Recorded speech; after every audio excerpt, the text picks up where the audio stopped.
This is the biggest reason why you've not been able to quit pornography. And the reason why is you have an unmet desire. If you're here for the first time, my name is Dennis. I'm the porn recovery coach, and I help you to quit pornography for good within 90 days or less. Now, what is an unmet desire? Well, the Apostle James tells us that each person is tempted and lured and enticed by his own desires. So there's a desire that you have in your life, whether the desire is to be with somebody, but you're lonely at this time, whether that desire is for you to be accepted when you feel rejected, whether that desire is for you to be at peace when you are stressed out in your life. You see, there's a desire that each of us is searching for, and when we do not find that solution, we turn to pornography as the coping mechanism. We turn to pornography as others would turn to alcohol or drugs, or just simply dulling their mind by watching a bunch of Netflix series to get away from the issues of life. And so every time that you see a couple walking on the street, or you see a family that's having a wonderful time together, you get triggered. And it reminds you of your own loneliness and the fact that maybe, and it reminds you that you are 25 or 30 years old and you still are not even in a relationship, and that there's nobody on the horizon for you yet. And this is what causes you to continue to go back to pornography. Somehow it gives you peace. Somehow it dulls your senses. And instead of going to God as the solution to this problem and trusting in Him and saying, Lord, I know you're going to provide someone for me. I know that at the right time, you will send them my way. Instead of trusting in God and giving it into His hands, you take this issue of life and try to resolve it on your own. Pornography only leads to brokenness, greater depression, and even greater loneliness because it is an isolating type of sin. So what do you need to do if you are in this situation? What do you need to do if you have an unmet desire? So what you really need to do is you need to figure out what that unmet desire is. And so what I recommend to guys that I coach is you need to log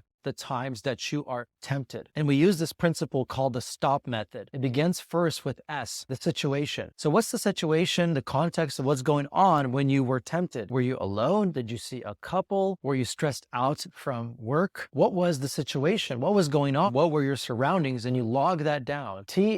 T stands for the thoughts and the triggers that were happening. So what were you thinking in your mind when you saw that couple? Were you thinking that, man, God is not going to provide for me? I wish I had somebody in my life. I wish I had somebody to share life with and share my pains and my joys with, share the struggles of life, but also the joys, and be able to go on a vacation together and be at the beach and take pictures and post them on Instagram? What were the thoughts that were going on in your mind when you saw that situation? Oh, you want to observe. So you want to really do a lot of introspective work and look inside of your heart. What is really happening deep down there? What is unsettled down on the bottom? Has this been a perpetual residual issue that has been persisting now for many years? And as you are observing, you ultimately want to make a plan. This is where the STOP acronym ends. And so as you are observing, you want to stop, make a plan. And that's what P stands for. You plan for the next time this might occur. You plan for this circumstance. You plan so that this might not occur again. And if it does, you plan for how you're going to react to it. So are you going to trust in the Lord? Are you going to pray right at that moment? Are you going to call a friend? Are you going to remind yourself of Bible verses and how God says that He is faithful to you,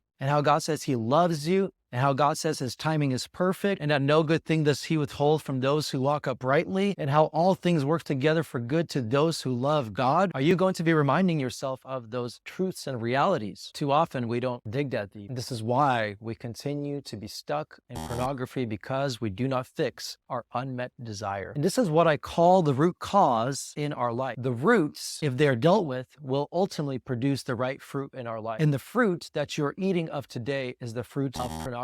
So you don't need to work on pornography. What you need to work on are the unmet desires of your heart, and ask God to help you reveal them to you so that you can take actionable steps in changing your heart and changing your life for your good and for the glory of God.